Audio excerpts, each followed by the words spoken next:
Welcome to the 10th World Convention, Narcotics Anonymous. All right.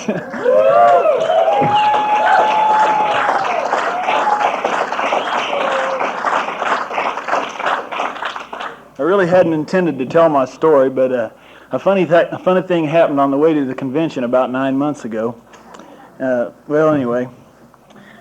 At this time, we'd like to remind the press or any other persons attending the convention who are not NA members and who are not familiar with the importance of our 11th and 12th traditions, which deal with anonymity revolving around our fellowship. Who you see here, what is said here, stays here when you leave this meeting. If you would like to do an article or have any questions about this, please contact Cindy P., Public Relations Chairperson, or Ron Deeker, Program Chairperson, after the meeting. We do appreciate the media's or any other concerned person's parts they play in helping us carry the message, and by working together we can accomplish each our goals. I'd like to introduce Donnie, our chairperson for the evening.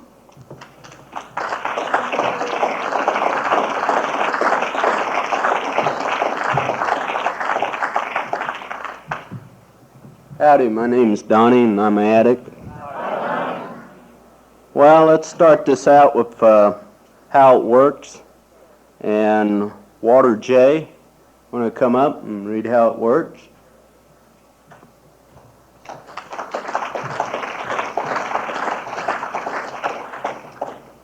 My name is Walter and I'm an addict. And I'm not from Denver, by the way.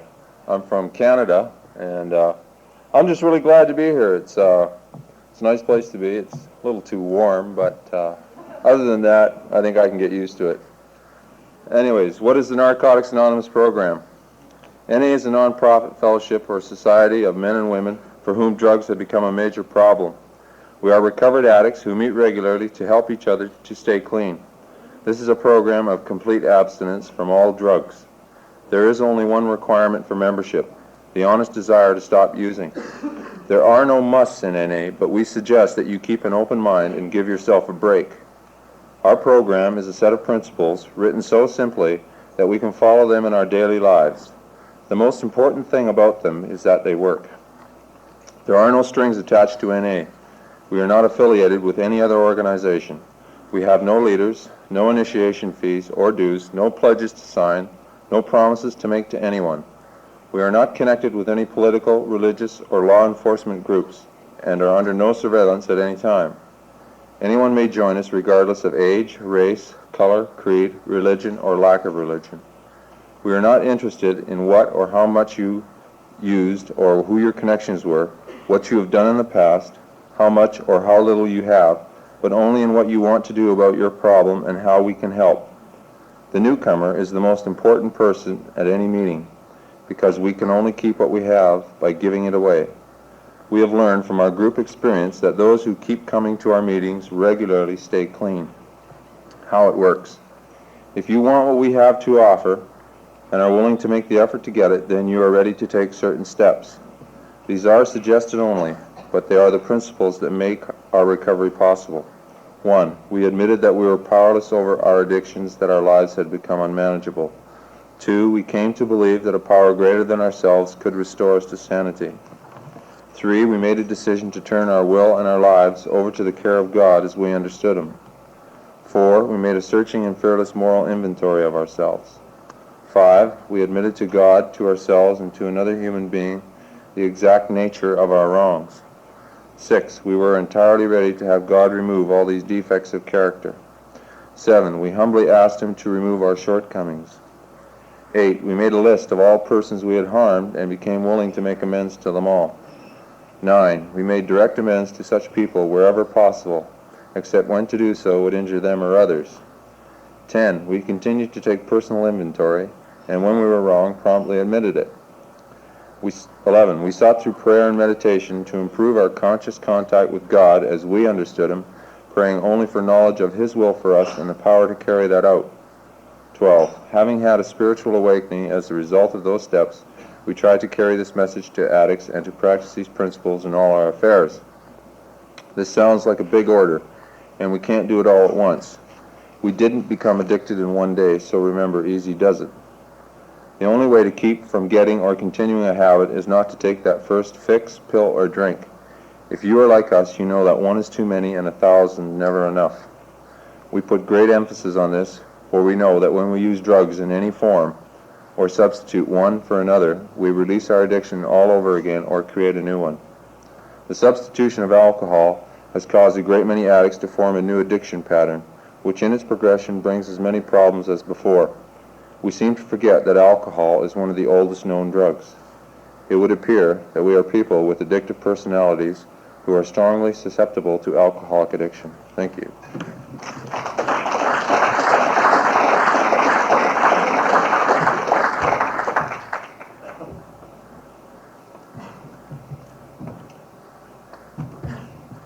Thank you, Walter. Now we got John A. here to read the traditions to us. John?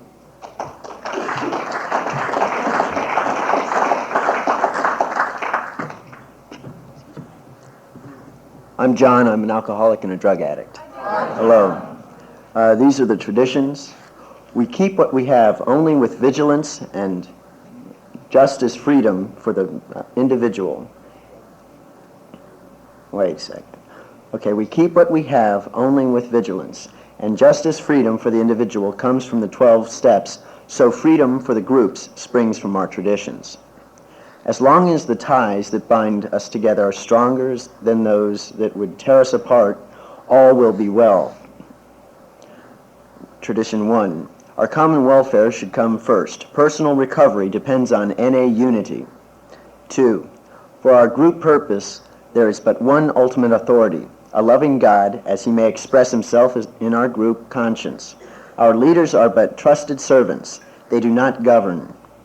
3. The only requirement for membership is a desire to stop using. 4. Each group should be autonomous, except in matters affecting other groups, or NA as a whole. 5. Each group has but one primary purpose, to carry the message to the addict who still suffers. 6. An NA group ought never endorse, finance, or lend the NA name to any related facility or outside enterprise, lest problems of money, property, or prestige divert us from our primary purpose. 7. Every NA group ought to be fully self-supporting, declining outside contributions. 8. Narcotics Anonymous should remain forever non-professional, but our service centers may employ special workers. 9. NA as such ought never be organized, but we create service boards or committees directly responsible to those they serve. 10. NA has no opinion on outside issues, hence the NA name ought never be drawn into public controversy. 11. Our public relations policy is based on attraction rather than promotion. We need always maintain personal anonymity at the level of press, radio, and films. 12. Anonymity is the spiritual foundation of all our traditions, ever reminding us to place principles before personalities. Thank you.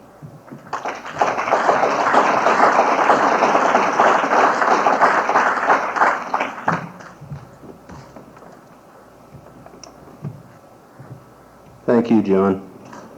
This is a podium participation meeting, or otherwise known as tag meeting. And we want to kind of start out with a topic, the ties that bind us together, the theme of our World Convention. And Greg P. Morgan, I'd like you to start it, if you would, please.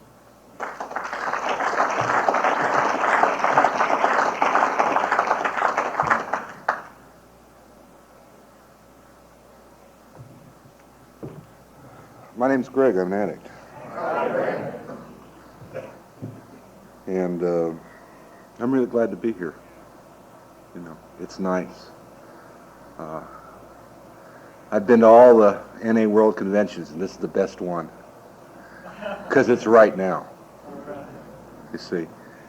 And, you know, the ties that bind us together, just look around the room. You know, take the time this weekend to talk to some people, to find out how they live. You know, because that's what it's all about. You know, I think that's really the ties that bind us together.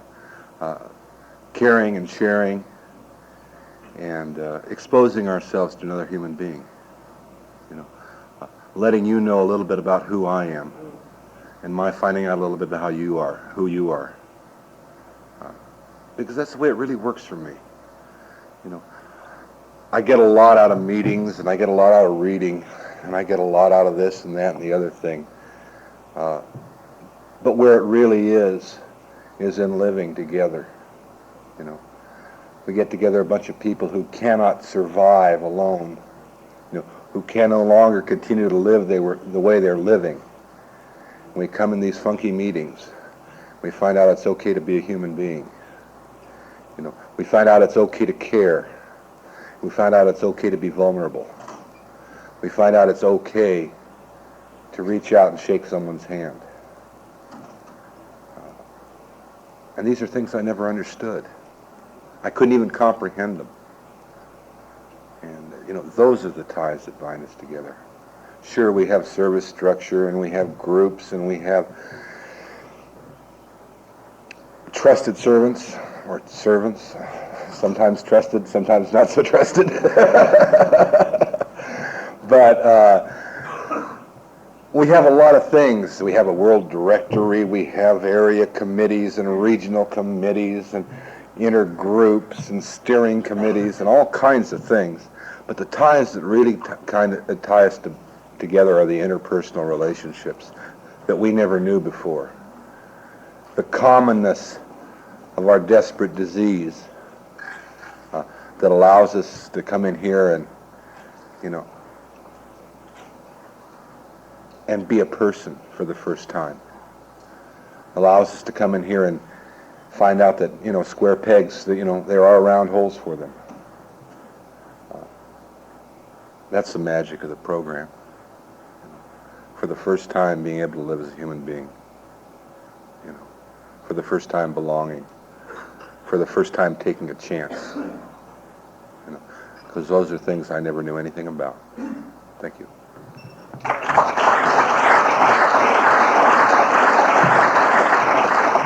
I'm supposed to pick someone.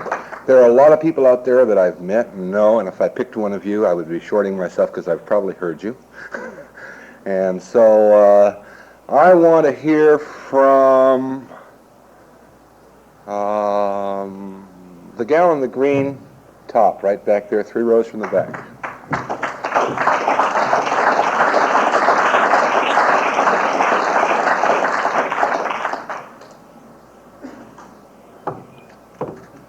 My name is Sandy. I'm an alcoholic and an addict. Well, I'm scared up here. God, I don't know what to say. I've been sober about 3.5 months, and it just feels really good. And I'm so glad to be here.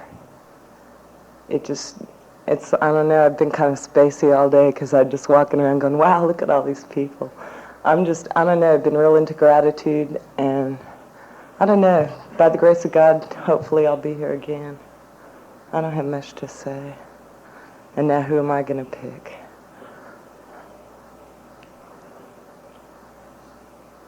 Bill, I'm going to get you up here because you said you didn't want to come either.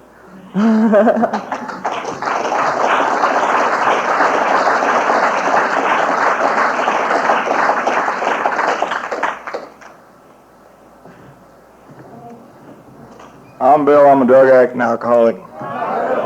And I know what you're talking about with scared. Ties that bind us together. The theme for this, it's the only thing that's kept me sober this long. I got sober about 7 months ago, and some really good friends of mine drugged me off to a convention committee meeting, and I've been coming back ever since. Yeah. So it's really been great, and you know, I just can't believe I'm up here in front of all these junkies, you know, and talking. But I'm really glad to be here. And let me see, who don't I know? Well, I'll pick Diane over here. You look the scared.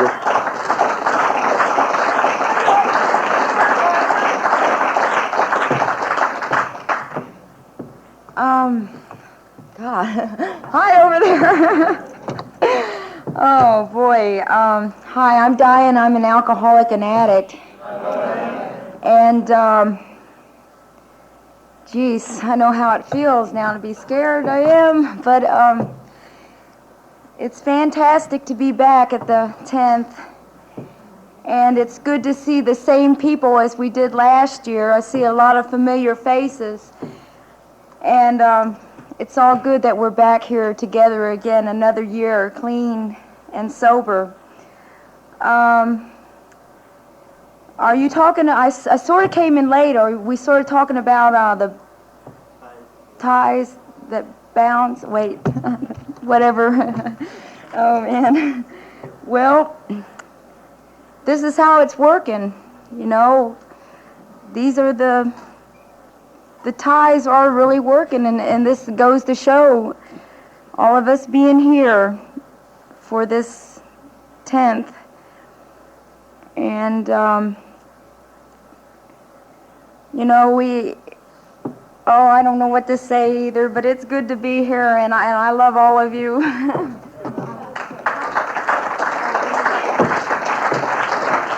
Am I supposed to pick someone? I don't, you, yeah, you. I'm not good at that.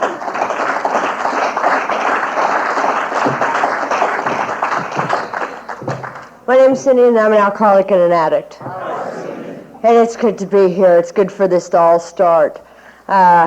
We've worked hard, and I may not get another chance to thank everybody that's worked hard with me and all the phone calls that we made and all you people that listen to us in panic out there.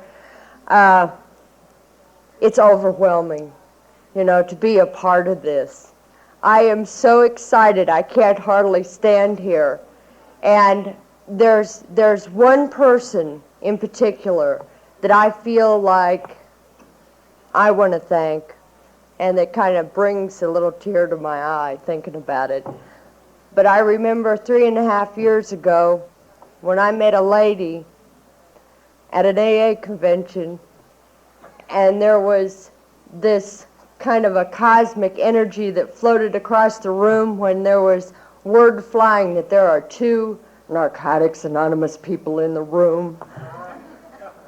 And that magnetism has brought us together, and she's one of my best friends, and that's Julie Wright, that I'm sure that many of you know and love as much as I do. I remember 3.5 years ago when there were 10 people in this whole region, and little did we know then that 3.5 years later we'd be putting on the 1980 World Convention. I have goose pimples thinking about it right now. This program's taught me how to love people, you know, and that's neat. I don't have to love you for your money anymore, or what you can give me, or what you're taking, you know. I can love you for you. I'm really glad to be here, and I'm glad to see everybody here, and I'm sure we all have a message to carry because we're all here tonight, straight and sober, you know. And if you're just getting straight and sober tonight, you're the most important person in this room. During all of this, I've had to keep in mind what the whole purpose of it is, and that's to help the addict that still suffers even during this, you know. And I remember last year when we had the guy in the wheelchair we brought him in off the street in Atlanta. And by the end of the convention, he had 3 days. And I don't know what it'd be like sobering up or straightening out at one of these. It'd be really overwhelming. But I know that I'm real grateful. And I hope, like Greg, that you all take a minute to get to know each other. You know, I shared my 5th step with the guy that's sitting in this room last year, and he didn't even know it. I thought it was real heavy, you know what I mean? And he didn't even realize that's what was going on. But I love all of you, and I hope to see you again next year. And if we can do anything to make you feel more comfortable in Wichita, Kansas during the convention, please let any of us know, you know. Let me see, I know not almost all of you, but a lot of you. The guy back there with the flower, anybody that wears the flower's all right in my book.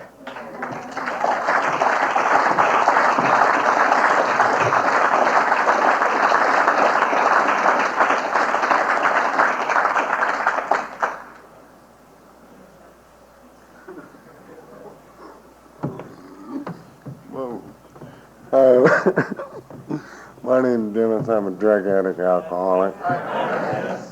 Yeah, I know what they mean by scared now.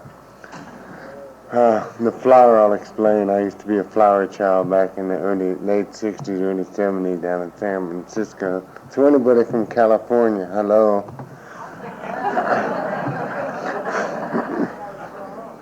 Yeah, the ties that bind us together.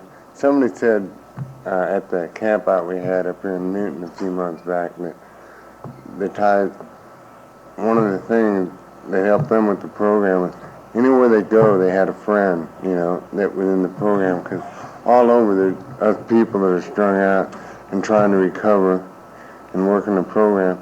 And they're your friend. You haven't met them yet, but when you walk in the room to a meeting or something, you got all these friends that you don't even know that are out there.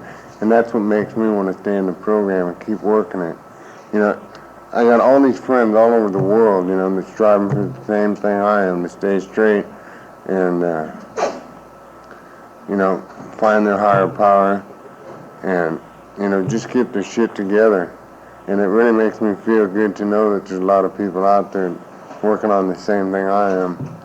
It's really good to see all you people down here in Wichita. I'm from McPherson, and 60 miles up the road, and I've been really excited all week about it. Out at work, everybody out there's drunk and drug addict, you know, and they're saying, what are you so hyped up about? Yeah, we know you're leaving at 3 o'clock on Thursday afternoon. You won't be back till Monday. And I said, you damn right, but I'm going to have me a good time. Well, how can you go to a convention straight? And I said, that's the whole idea of the convention, you know? And they don't understand it. I left a little NA book in the work, one of the trucks, you know. One of the guys said, what the hell is this? I said, read it, you can find out, you know. Maybe someday it'll do you some good, you know. But I'm just glad to be here. I'm really psyched up. I want to get to meet every one of you. You know, I just like the world as it is, you know, right now, straight. And I'm just glad for this program. I'm glad that all of you people made it here. Now let's see who I can pick. A lot of smiling faces out there. One right down here with the beard on. Second, that's you.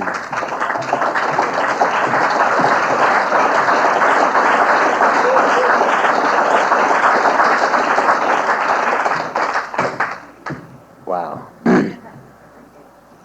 My name's Larry. I'm an alcoholic drug addict. I love you. The ties that bind us, God gave us 3 little words to share with each other. I love you. Let me hear it. I love you. Beautiful. Beautiful. Wow. George.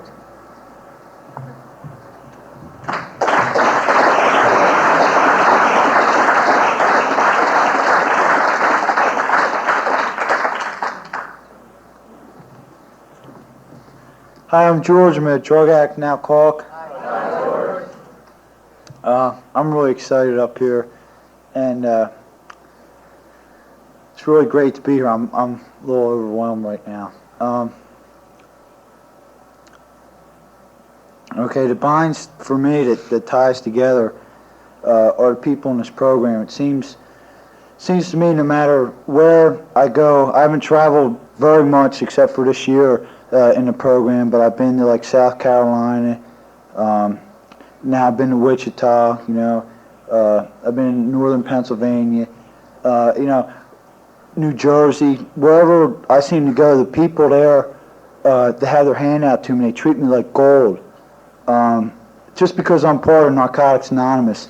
And I'm something special to every one of these people that I meet, you know. Hi, I'm George, you know, I'm from Philadelphia, you know, I'm with NA. Hey, great, you know, glad to meet you. And, you know, and I was scared on coming out here because I didn't think, you know, I'd be able to, you know, I had trouble getting here, I didn't have much money, but people told me, come on out, man, we'll take care of you. And, you know, and that's what the program for me is about, you know, the people, if I need it, the hand's there. And, you know, and the same, people come in my area, you know, man, I'll be the first one to invite you in my home, to feed you, you know, every one of you. And to me, that's the bonds that tie us together. Thank you. And,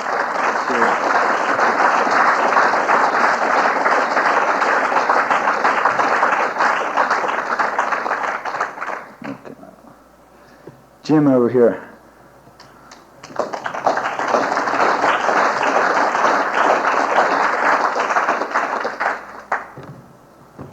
I'm Jim. I'm a junkie. It's good to be here. God, it's, you know, it's been a long, hard struggle this last fucking year, I'm telling you, you know. I think the tie that binds us together is Ma Bell, and that bitch has got my ass tied to my job. I hate to write, you know. I hate to sign my goddamn paycheck. But, you know, I've been jotting shit down, and my phone, you know, that son of a bitch runs over 24 hours a day. And it's somebody in a panic over some bullshit thing that don't amount to nothing. But, God damn it, it's good that they got problems and that they can call me, because they take me out of my world, you know. I'm up to my ass in alligators, and somebody in a program calls me and says, hey man, I'm trying to keep my shit together today, and all of a sudden my problem seems small. Because that guy's asking for help, and he's asking me, and I can't help him. He's got to go to God for that, you know, but I can tell him where to go, you know. And it used to be I told people where to go, I was telling them to go to hell. And today I can say, hey, go to God, and it works out. In my book, it's God that binds us together, and it's the love that God gave us for one another. And, you know, God talks to me through you people, and it's through you people that I'm clean today. And when I cleaned up in this part of the country, I was the only junkie I knew that was clean, and it took a long time before I could find the next one to talk with. And I found them one at a time. Today I'm standing here, and I know that there's going to be 500 fucking junkies in this room this time Saturday night, you know, and that's what I'm looking forward to, because I need every one of you. Just thank God you made it, and if there's anything I can do, you know, I'm gonna do my damnedest, and if there's anything that you can do, you can bet your sweet ass I'm going to ask you. Man sitting clear in the back. Second one from the end. Yeah.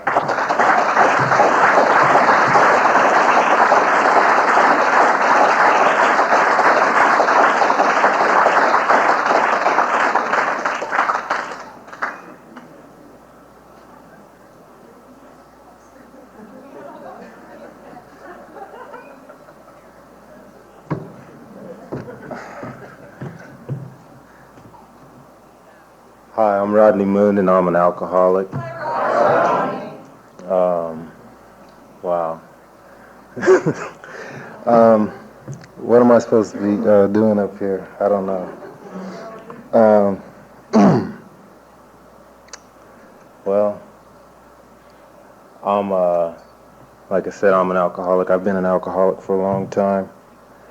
I'm not that much of a drug addict, though I've done my share of it, you know. But I used to do all my drinking and everything with people that did drugs. I wouldn't do it with people that drank because they'd want to share what I had, and I wasn't going to give them my liquor. So I figured since that's who I did it with, you know, that's who I'm going to sober up with. And so, well, I'm getting shaky now. I don't usually talk at meetings. I'm kind of a nervous person. Wow. I'm just going to let you guys know I'm Rodney Moon, and I'm here, you know, and I'm glad to be here, and that's about it. What am I supposed to do, call somebody? Have you called? Come on up here, Ron.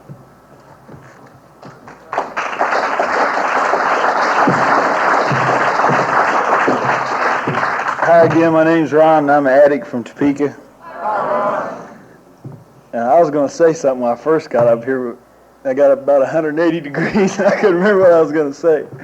Wow, it's really, really great to be here. A little over a year ago, I got out of treatment, and I never knew I'd be involved in something like this. When I found NA, I was lost, you know. I was really scared, and I really felt like everybody hated me. And I'd never been out of the state of Kansas, or much out of the city of Topeka. And about 3 months after I got out of treatment, I started going to World Convention meetings, and I've been out of the city of Topeka more times in the last year than I'll ever be. I've talked to people. God helped me to get chose to take a position later on down the road to be program chairman. And I've got to talk to people all over the country, you know, and it's been one of the greatest experiences I've ever had. I mean, everybody I called, wow, all right, you're the NA, you know, it's just really open and welcome, and you know, and usually people really come off hard to me, or at least that's the way I always felt like it. I know today I could go anywhere in the United States, anywhere in the countries, and if I could find a meeting, I'd have a place to stay. If I'd got knocked out and all my money was gone, and they stole all my clothes, they'd give me something, and they'd give me a place just a place, you know, shelter over my head. As far as the ties that bind us together, I guess the spiritual part of the program is what was really new to me. So the ties that bind us together is kind of like the new man and the old man. The old man wasn't too good a person, and nobody really liked him. And I stayed sober and clean, one day at a time. Every day I stayed clean. The new man, you know, got a little stronger, and I was getting closer to y'all. And the more days I stayed clean, the more you all held on. And those ties, the longer I stayed clean, just kept knocking the old man down. And so every time he tries to pop up there, the ties that bind us together keep me in there. Thanks, that's all I could say. How about the guy right here on the end?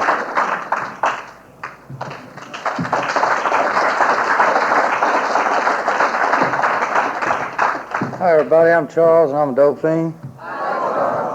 This is great. I've been waiting to find something like this for years. You hit it when you said the spiritual part of this program. That's what ties that bind me together. I never had it. I came here beat to nothing, and you gave it to me. And I'm coming back for more, and I'm here to give it to you. Thank you.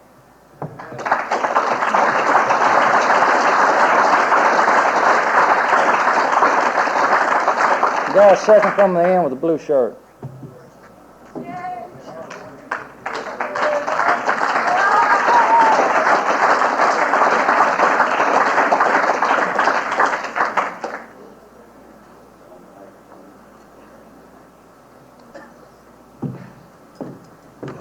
Hi, I'm George, alcoholic junkie out of San Jose. And the ties that bind us together, I guess everybody covered it. You know, love, God, and the spirituality, the 12 steps, and also the 12 traditions. It's a 24-step program as far as I'm concerned. And that's what ties us together. But I just love everybody from this convention here that put this convention together. I met Julie. She gave me goosebumps in Texas. And then she gave me goosebumps in Atlanta, Georgia, and also here. And I just love all the people that put it together because I met them in Atlanta, and I was fortunate enough to sit in a room up there and listen to this dream they had that's coming true today, you know. And that's the things that I think about. And now, you know, you heard about how the ties had bound them together, and everybody told you what they're all about. Now, what you want to do is try to go to 3 world conventions in a camper with a bunch of crazy dope fiends and find out if you really bind them together, you know, because if you don't practice that love they're talking about and that spirituality and the 12 steps, you will get in a big fight. And I just came all those miles from San Jose, California with 7 dudes and it got pretty hairy. The ties that bound us together almost went out the window a few times. It was all about throwing coffee down out in the street that we went and bought to give them, and we wouldn't want to give it to them because they wanted to drive. And it's just terrific, man, you know. See, because we're all cool. Everybody that I drove up here with is cool. They all were heavyweight dopies in the street. They were leaders, and they drove Cadillac cars. Put them all together, clean and sober, and see what you got about the ties that bind you together. Well, I'll tell you, but it finally worked out all right. We all started. I think we made amends. My sponsor bought me a cup. That was kind of like an amends. I hated him. I wanted to kill him. And we clicked up like three. Three would get over here.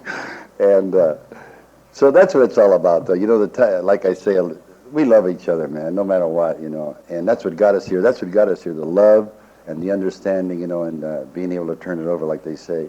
And that's all. And let's see, who should I call? I like to call on, and I'm prejudiced because he's Bill, my sponsor. I want to tell you that.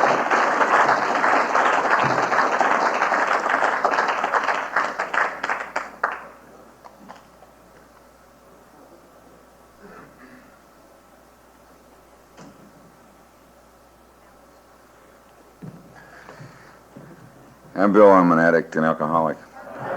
Yeah, we had a hell of a good trip out here, man. It was insane, you know. It was all about throwing weight out and all that bullshit, you know. And but here we're here, you know. I missed Atlanta last year, but the year before I was in Houston. Thinking about these things, I guess I started off in '74 going to Anaheim, and it was Anaheim, and it was Santa Rosa, and then it was Ventura, and then it was back to San Francisco, and then it was Houston, Texas, and then Atlanta last year, and here we are in Wichita. Thank you. I assume that it's something about the ties that bind us together. Yeah, I think that that's all about this thing about you know, a brand new ball game for me anyway, and I know for the guys that I came out here with, it's when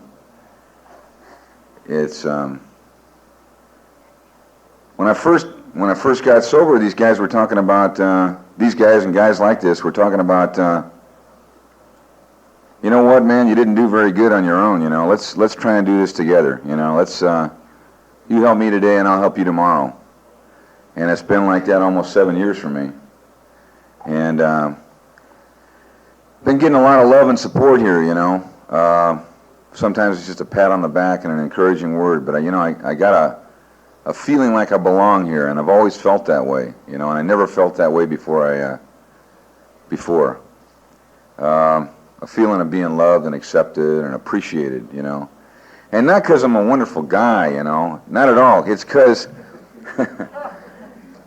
I'm, maybe it's because I'm not a wonderful guy. Maybe it's because I'm just, you know, me, Bill. And, you know, through the process here, you know, I give a little bit up here and a little bit up there, you know, and I let you people, you know, get to know me, you know, and find out what it is about me, you know, what makes me happy and what makes me sad, you know. And you guys have been real supportive. You took me under your wing, you know, and said, yeah, well, you know, you belong here with us, you know. If you relate to what I say, you know, you belong here with us. And I've been sticking around and coming back and you know, and taking my turn and passing along what you've been giving me about staying sober a day at a time and helping out. I was up at the marathon earlier, you know, and I almost started crying when I said this one part, and I'm just gonna say this and turn it over.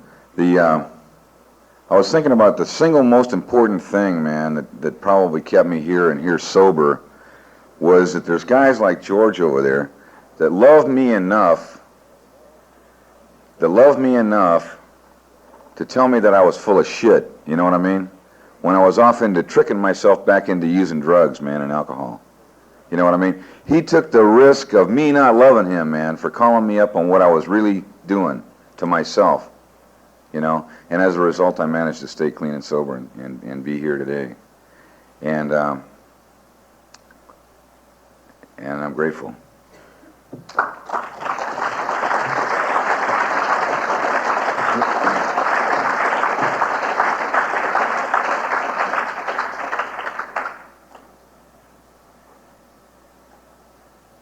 See, why don't you get up here, Freddie, and say a few words from...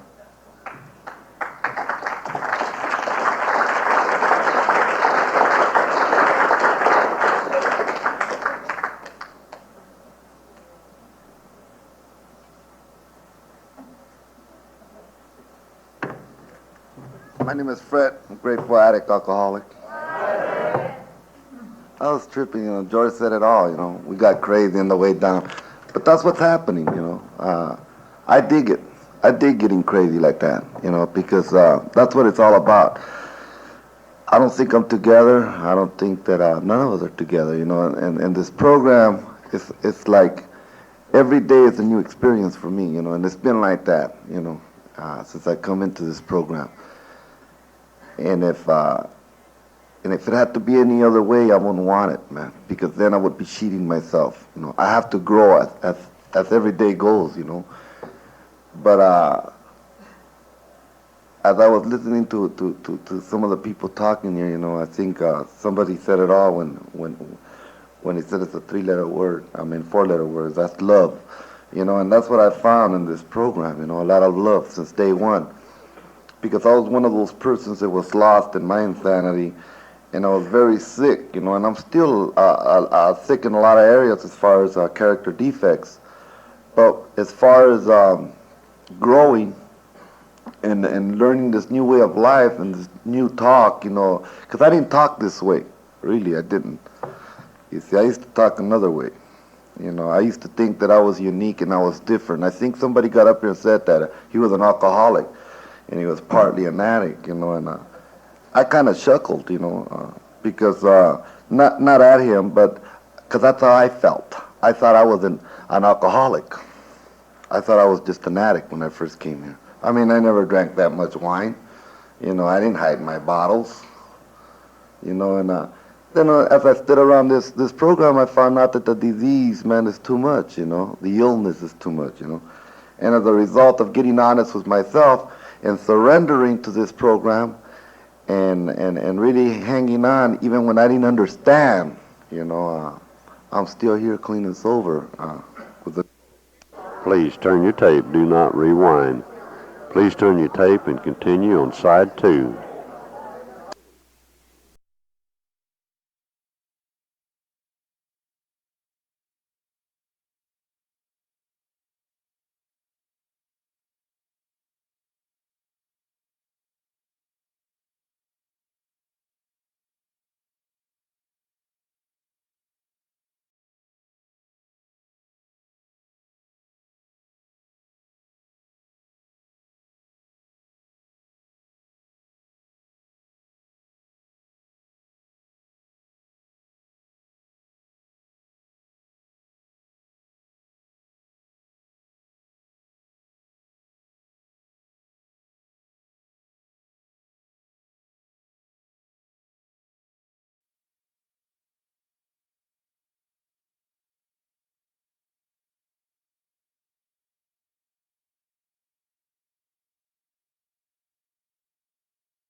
Over 5.5 years, because I was willing, and that's what this program is all about, and I'm really grateful. And I'm grateful that the same people every year I get to write with them in the convention.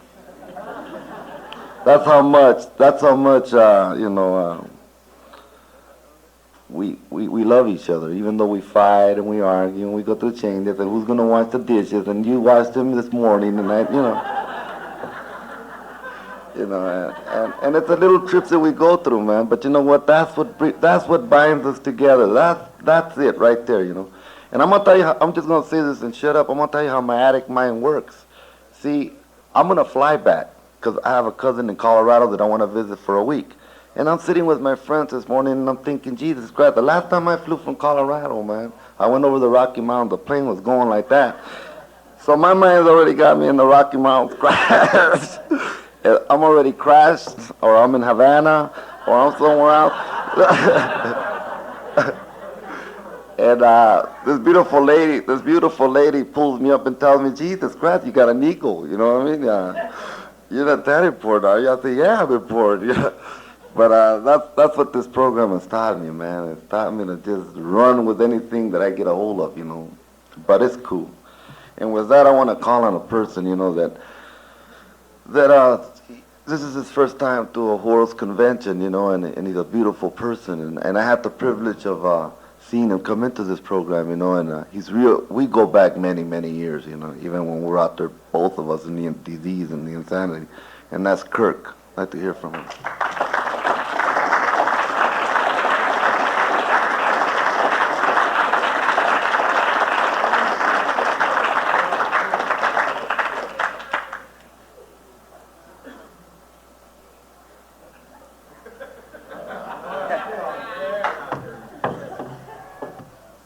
My name's Curtis, and I'm an addict and alcoholic. And I love that man dearly, Freddie. It was a little over, I don't know, it's been 4 or 5 years, I guess, when I first came around this program. And I was hurting. I was dying, and I was killing myself and didn't know it. And this is what this program has taught me.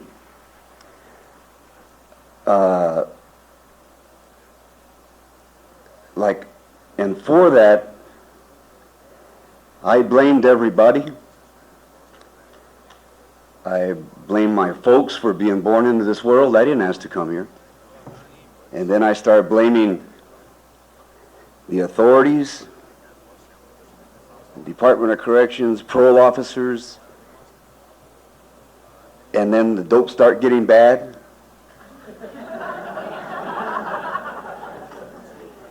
And somewhere along the line I turned to booze, And when I came into this program, I came from the parks, And I didn't know what was happening, man. I was hurting. And the way I feel today is all new. It's a new experience. And I still don't know really what's happening. I know something is happening. And I love it. And I love you people. And it's because of you people that I'm able to be here right now.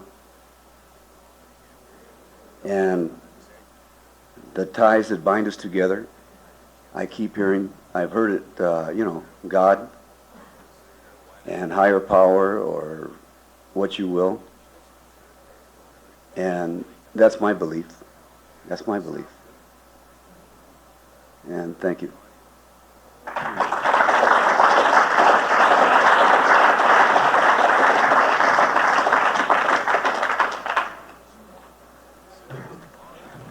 My name's Hank, and I'm a happy and grateful recovering drug addict and alcoholic. And, well, I'll put it this way. Without an atmosphere of recovery, then I could not have recovered. In the 12 traditions, and I've seen, some storms blow through NA, and I think the 12 traditions around each meeting, in our clubs back in Atlanta, they're sort of like fence posts, and they keep out anything that would interfere with the atmosphere of recovery if they're observed. And, you know, there's courage to change the things we can. Somebody will stand up and say, you know, hey, come on, you guys, you know, principles before personalities. And then the meeting quiets back down and everybody gets their interest back up and the meeting runs along okay again. And so, you know, I realize, you know, one thing that's neat about being here at this convention is that, see, I have a tendency to forget that I'm human, you know, and allow myself to be wrong and everything, but it's okay, you know, to come up here and, you know, have my knees clacking together and everything, because, you know, it's a good feeling to be human, man. It feels good, and I don't know why I ran from it for so long. I was talking to Greg. He said, man, you have relaxed a lot, man. I was scared to be human, man. I was scared to come up to someone and say, you know, man, I'm hurting. I need to talk. Just like that, you know, and that's the only way to get something like that across, you know. If I start up and start into, well, I'm fine, blah, blah, blah, blah, you know, then it's going to get lost, you know. But if I start out, you know, on the phone, I don't say hello, you know, I don't say this is Hank, you know, I say, man, I'm hurting, I need to talk. And that way it gets it started, and then I introduce myself or whatever. But anyway, you know, it's real good to be here. And, you know, you are my people. I want you to know that. And like the 12 traditions bind us together. But there's also, you know, a girl brought it out in Atlanta, a kindred spirit here in NA. Like, you know, I hate dope, but I love dope fiends. And this program took away the dope, and it gave me the people that I love. And it's just, you know, the difference between day and night. Because, you know, the dope was killing my friends, and the dope, you know, made my friends paranoid, and it turned a very beautiful thing into a hateful, suspicious thing. And, you know, I feel like this is my place, and I feel like it's part of something very big. And it just draws me to it like a magnet, and I feel like the real peace and love is here. You know, and I'm very grateful, you know, and the unconditional love too, like I'm human, I hurt, you know. You don't like what I say, you know, okay. But, let me see.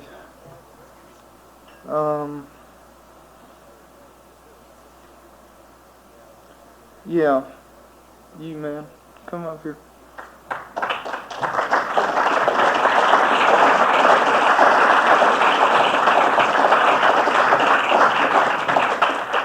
Yeah, my name is Gene. I'm an addict. Shit scared too. Wow. The ties that bind us together. Yeah, I guess, you know, like it is okay to be human, you know, like when I was hurting on the street, you know, like when I was down and out and I was hanging on a corner, you know, I didn't say, hey, I'm hurting, you know, like, look, you know, I feel insecure, man, I feel this, I feel that. And if I did, I was like, I was here, take this, shoot this, smell that, or drink this, you know? But, no, man, I don't know. It's like, I guess I was looking for something spiritual and dope, you know? And like Hank said, it turned on me, too, you know? It just got worse. I calmed myself. I thought it was... My obsession tells me that I'm going to drive big Cadillacs, you know, and have all the women in the world, you know, shit like that. But I think, I don't know, the ties that bind us together, man, I guess it's reaching out and asking for help, you know. For me, that's hard to do, you know, but I don't know, I know when I do ask for it that it's there, you know. I know a lot of love's here, you know, like just getting a good feeling, man, just sitting there and getting a warm feeling, you know. I like this feeling God's present, you know, shit like that, you know. It's really beautiful. It's something I never got out of dope, I could say that, you know.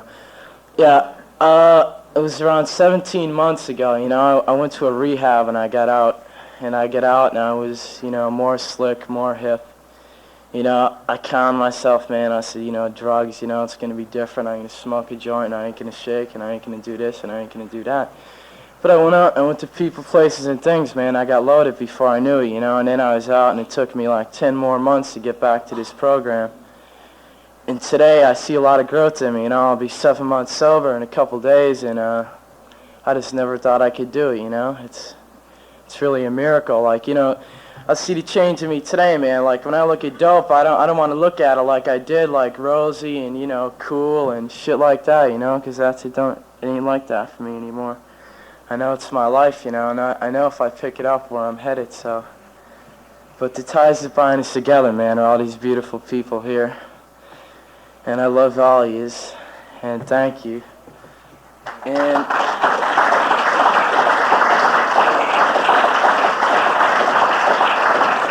I like to call on Egon.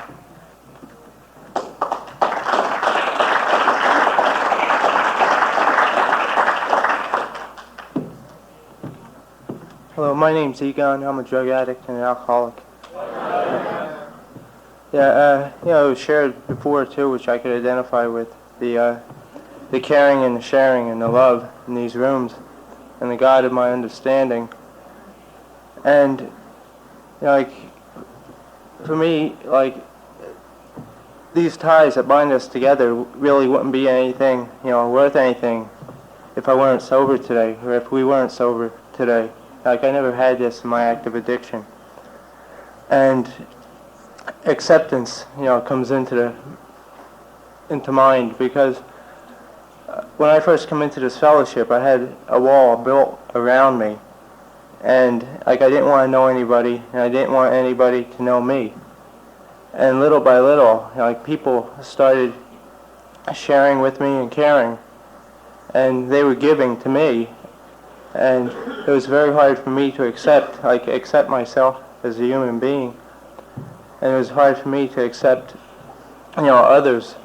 And it was hard for me to accept the fact that, you know, like, they were doing this, like, what did they want?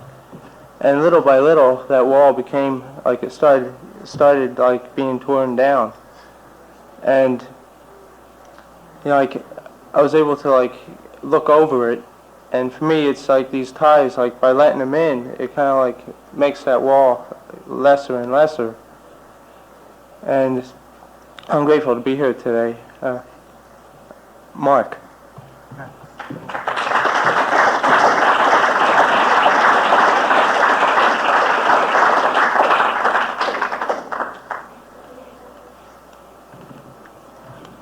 I'm Mark, and I'm a dope addict from Wichita.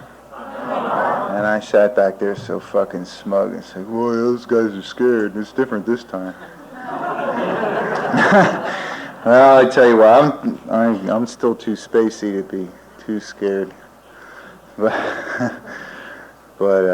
I'm glad to be here. I don't know, I was telling somebody the other day, the way I did a little bit to help this convention get together, and the best way I could kind of set it up in my head was the way I used to shoot MDA. I used to really set it up, man. I mean, I'd have to go to work, and I work for a couple of days, and then buy me some shit, and I hate to shoot it by myself, so I get some friends together, and I end up over this chick's house who had a stereo and a warm bed, and because it was always in the wintertime. I don't know why it was, but anyway, and I'd set it all up, man, just so everything be all right, you know, and by the time the good feelings got together, everything would be all set up, and that's where the convention's at, man. I've gone through a lot of shit all year, just so I can get here, and once I get here, son of a bitch, it's happening all over again, just like it did in Atlanta, and just like it did in Houston, and I'm still a dope addict. I'm willing to go through a lot of shit just to get that good feeling, you know. It's a different kind of good feeling, though. And in the meantime, when I was using, that good feeling only lasted a couple minutes, and I was willing to spend the whole rest of my life going after it. And this year's been pretty good in the meantime, you know. I feel like I've been alive between Atlanta and today, and it's good to feel like I'm a part of this, you know, because I was never a part of anything. And who was this guy? Said he was looking for something like this. I was looking for something, but man, if you'd have told me 3 or 4 years ago that I'd be in a place like this and, you know, and saying shit like one day at a time and easy does it and crap. I just said, fuck you, man. There ain't no way that I am ever, and people who don't use, but here I am, and here, I wanted to throw in something. I'd like to hear where you're from. You know, I think that'd be neat. That's one of the things I like about conventions. They say I'm Sam and I'm from Timbuktu, and so if you say where you're from, I dig it. I think a lot of people would.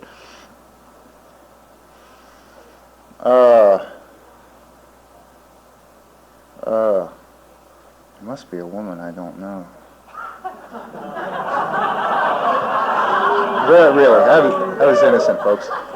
That lady in the back with the blue top.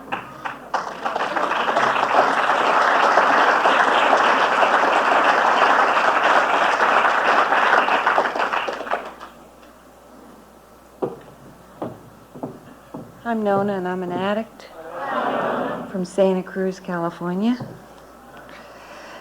It's good to see a lot of people I've seen in Houston. I didn't go to Atlanta last year, but I remember Mark from Houston and Julie. And I can't say our friend's name from Pennsylvania, but I have pictures of him.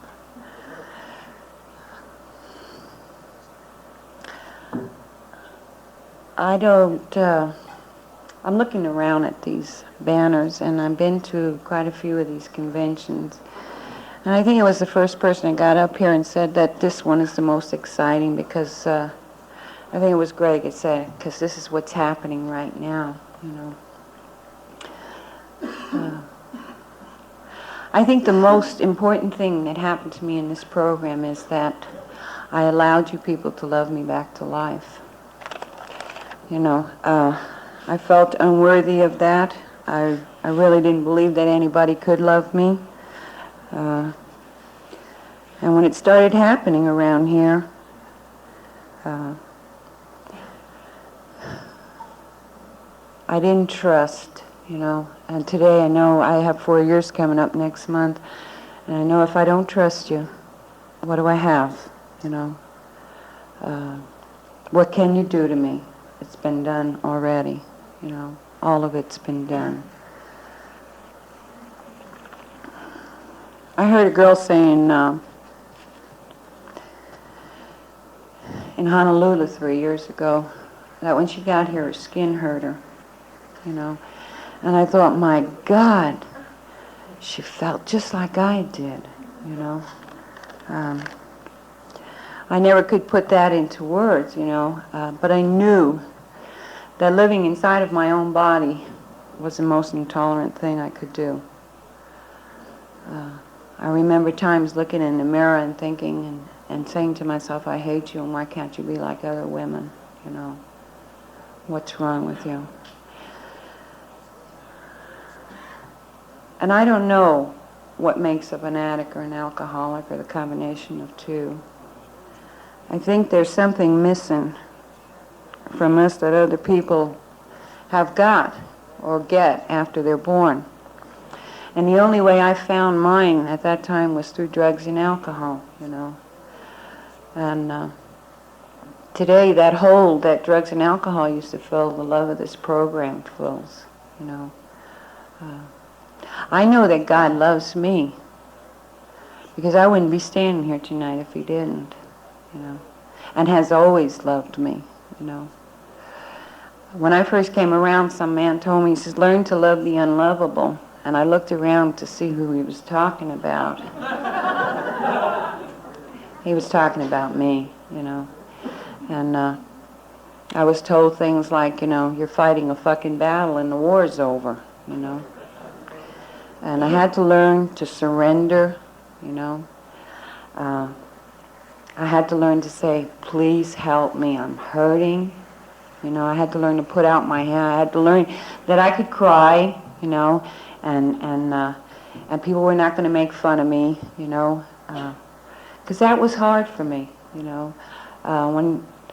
Where I came from, you never cried, even if you were a female, You know, you just didn't let people see that. Maybe you went behind a cellar door to a rooftop or hid in your bathroom and you cried a little bit, you know, but not a whole bunch because you were in there with yourself, you know.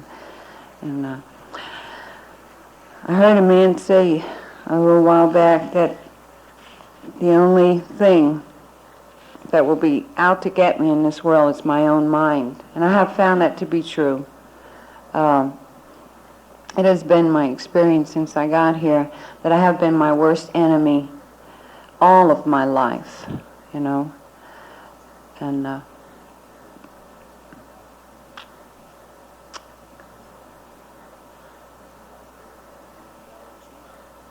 I hope when they write the big book of Narcotics Anonymous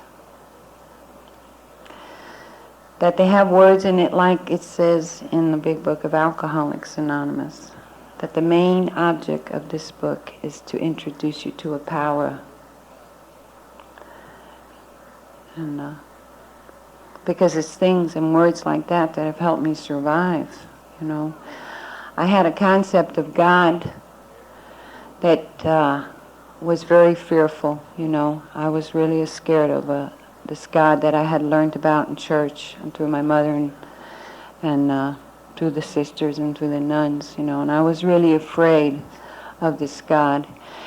And when I got here, I thought, it doesn't matter what I do if I never hurt another person or I never use another chemical, that this God would not love me because of all the things I had done in the past.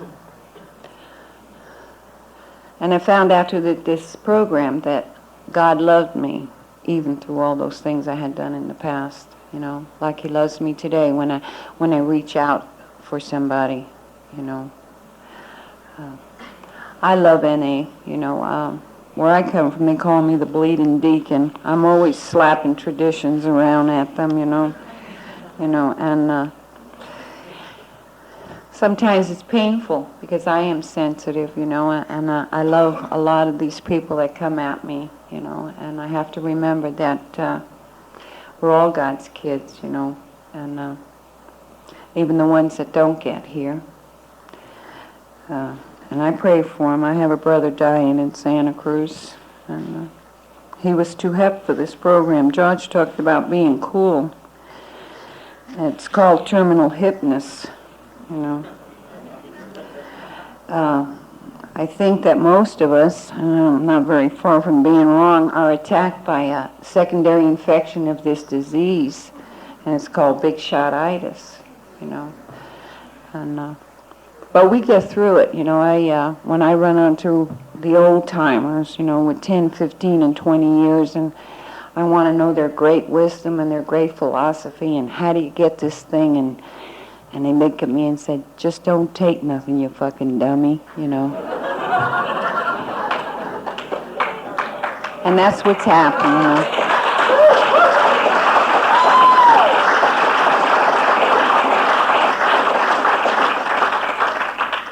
And there's been a period in this last year that's passed that I had to grab onto my ass and fall on my knees and tell God, if He ain't going to take my life, that He has to see me through this pain, because I had never hurt so hard using, because I never would let it hurt, you know. And I heard Bobby Earl from Beverly Hills say, it's okay on the other side of that fucking pain if you'll just let go, you know. And that's what I had to do. I had to let go and let God. And He carried me through. And I want to tell you, it's okay on the other side of that pain, you know. Yeah. We're survivors, you know. We're the survivors of all the areas of the world where they said that we would never get well, you know. See what they know. Thank you. How about you in the blue t-shirt?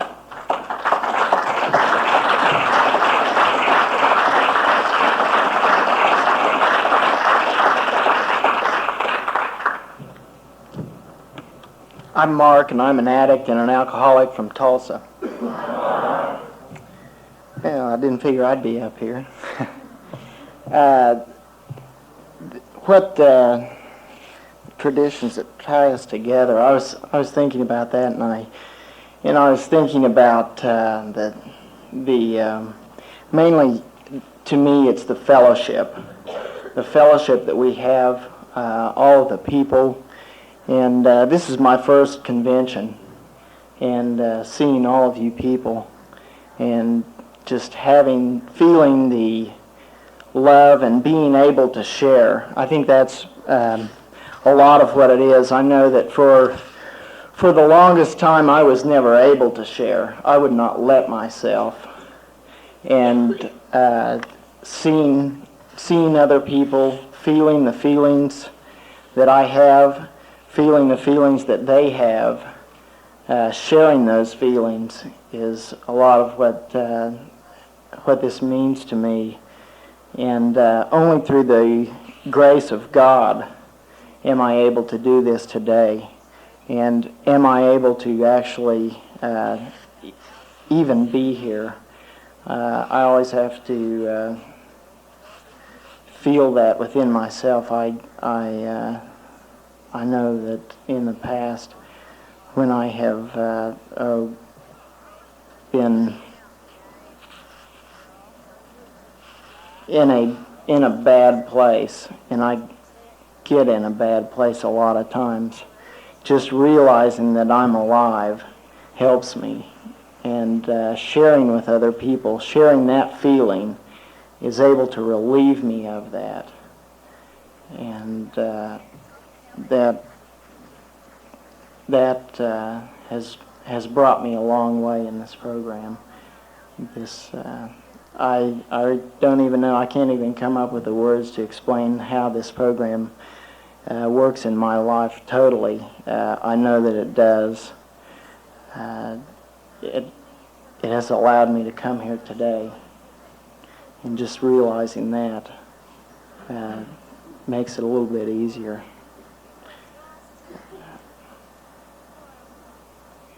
I guess that's about it.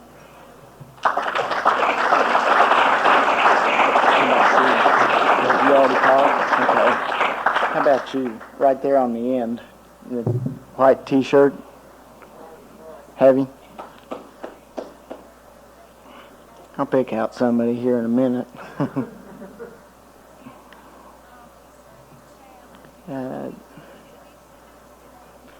How about the lady in the black t-shirt that's next to the man in the green shirt there?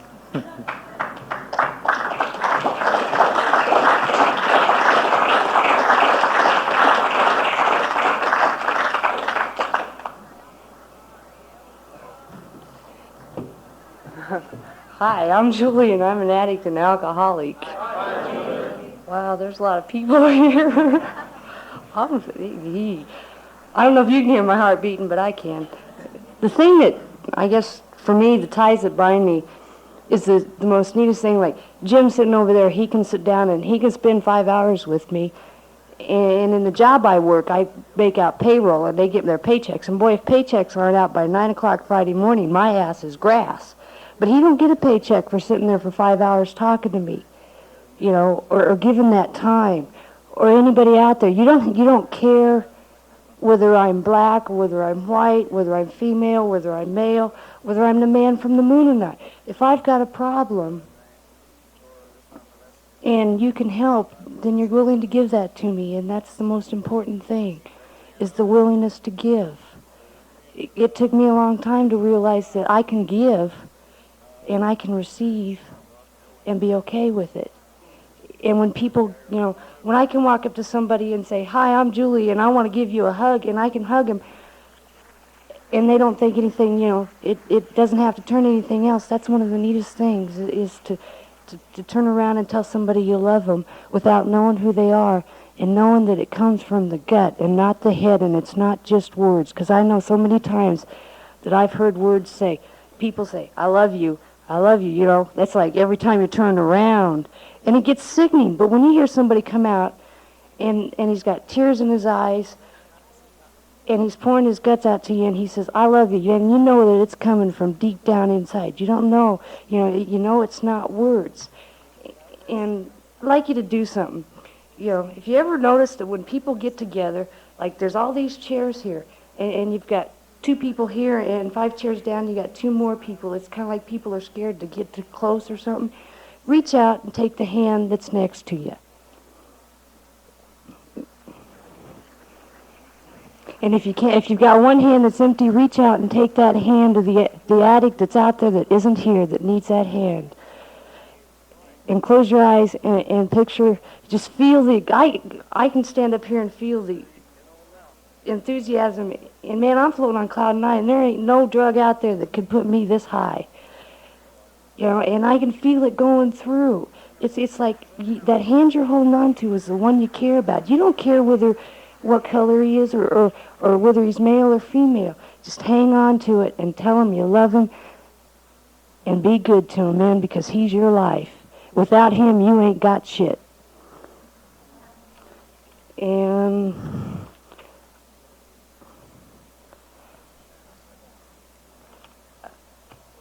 Jeff.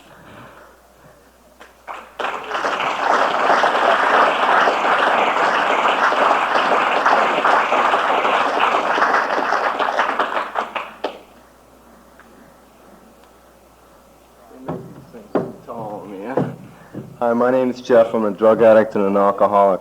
I'm from Milwaukee. Way up north. We got drugs up there too, man. I know we're behind. I didn't know that a few years ago, you know. I came back from Vietnam in 1968, and I had me a habit, you know. We got a grill up in Milwaukee. They call him Samson. I had me a 900-pound grill on my back. I was shooting 90% heroin in my arm. And I didn't know who to tell, and I was too scared, you know. And I got into the legal drugs, and I did a whole lot of things that you all people did, you know. And I used and abused for 16 years. And I was always looking for a place to come to, a place to be accepted, a place where they didn't ask me how much damn money I had. They didn't ask me for my car keys. They didn't ask me for nothing except a willingness to stay straight because they love me. And it freaked me out.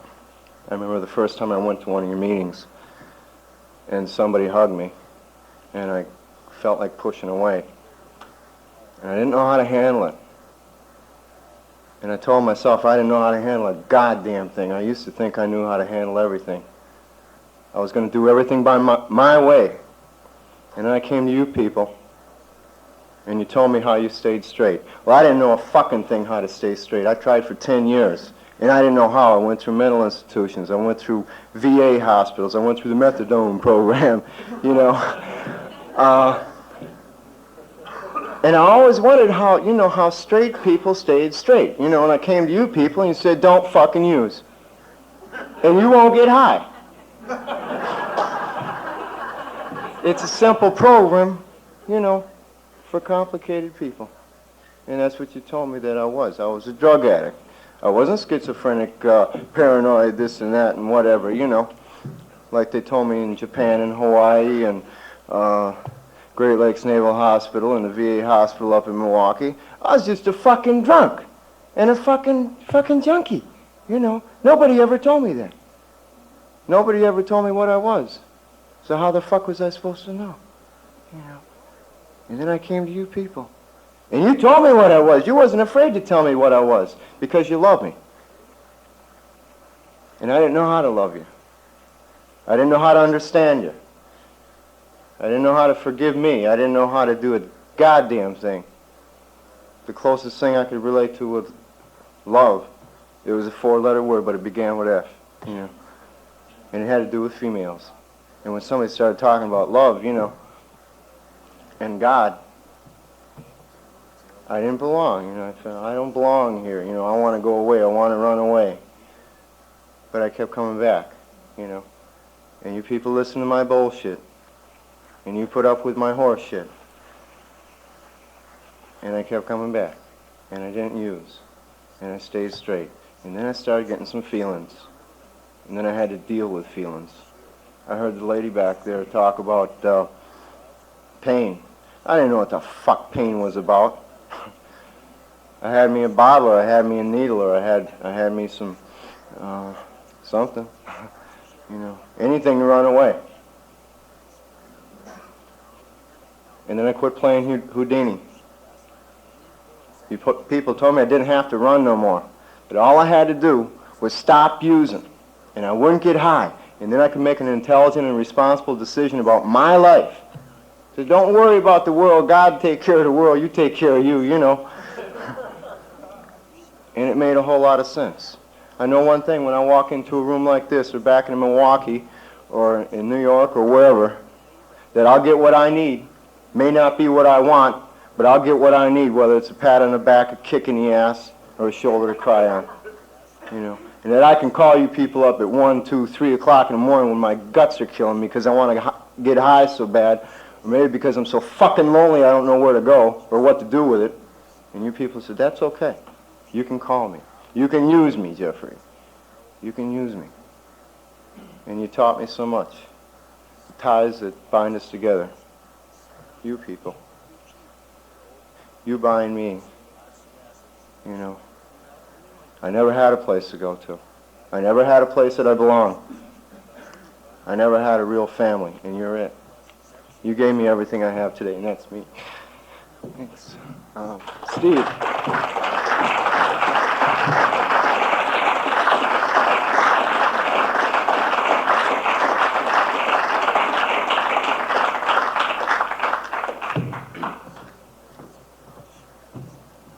My name is Steve. I'm a drug addict.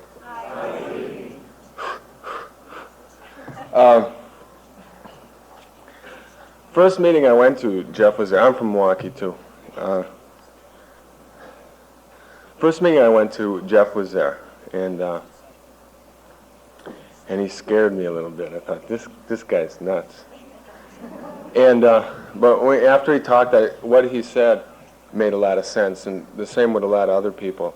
I started to listen to people, and I started to take things from them. And people talk about the steps, and I'd say, I like the way that person takes that step. I'll do it that way. And I like the way that person talks. Maybe I'll talk that way. I like the way that person handles their anger. I'll go talk to them about it. And I took, and I took, and I took, and I took. And after a while, when I got my shit together a little bit, I was able to give. And as I was giving, I was still getting. And on the way down here, I was thinking, on the drive down, I'm thinking, why am I coming here? And I'm here to take some more and to give if I can. This is, you know, I stop and think about what this is. You know, a bunch of people that were burnt out, a bunch of people that weren't making it, and they are now, and they're helping each other to do it. I've never experienced anything like NA. I don't think any of us did before we got here. And it's like, you know, I kind of wish the whole world would get their shit together. You know, I think that the next president should put the 12 steps in the Constitution.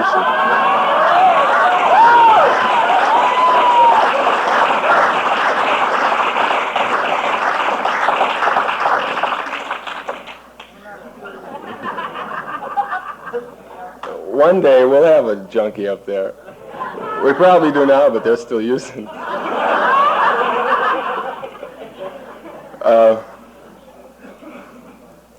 No, it's a real experience. It was my first convention last year, and in Atlanta. And when I was there, I knew that I wanted to come back. I wanted to come back this year, and I want to keep coming back. And I want to be able to say, you know, I've been straight for 150 years. You know, it took me 3 years, a couple times through a treatment center to get the hang of it. The last time I got messed up, I went back to the treatment center where I was, and I talked to one of my counselors, and I said, I don't want to be a slob anymore. And that's what I thought of myself. And I cried all that day, and I cried all the next day. And after 3 years of fucking around back and forth on and off the program, I decided I'll finally take this serious, and I'll do what they've been telling me to do. I'll go to meetings. And I made a commitment to go to a meeting every day for a month. And if that didn't work, to hell with it. But I gave it my best shot for a month. And in that month, I started to understand what the steps were about. I started to realize that I needed a higher power. I made some friends, And I started to feel real happy. And it only took me 30 days, you know, and I really got into it. I got involved. And from that day on, my life's been a lot better than it's ever been, you know. It really works, as you all know. I was really messed up, you know, suicide and all of that stuff. And I didn't know I was supposed to get along with people. I didn't know about people. I didn't know how to treat people. I didn't know about feelings. I never thought about anger or anything like that, loneliness. But I've gotten in touch with all that, and I've realized that the whole world is people. You know, it's not things. You know, I hear people saying, things are terrible, I feel like shit, things are bad, I lost my job, I don't have any money. Well, those are just things. You know, I'm really happy I finally realized that. No matter what happens with things, I can still be all right, you know. And it's people, and I don't know. It's really neat. It's really an honor to be here. There's a lot of people back in Milwaukee that I wish were here that for one reason or another couldn't make it. And I feel real lucky to be here. I feel real lucky to be straight. You know, I'm still a little bit afraid of people. So if I don't get to you individually, I'd like to tell you all that I love you. And thank you.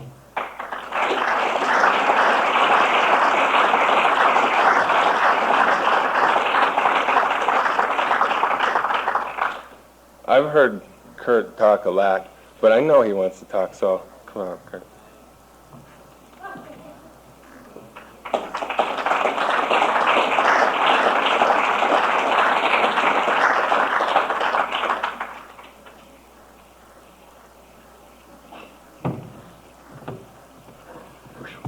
Hi, I'm Kurt. I'm an addict, alcoholic, also from Milwaukee. Yeah, sitting back there, you think of all this stuff to say, and when you come up here, you freeze up. What it's all about. This program has given me back a conscious contact with my God, you know. That's what it's given me. And it's a God of my understanding, you know. I can turn it over, and it works for me, you know. That's how I work this program. By myself, without you people, I can't do nothing, you know. On the way down here and stuff, I said a little prayer, you know, if we're going to break down, let us break down before we leave the city. So we did, right in the city, right at a gas station, 30 miles down the road, broke down again, little ways down, another gas station, you know, 3 gas stations.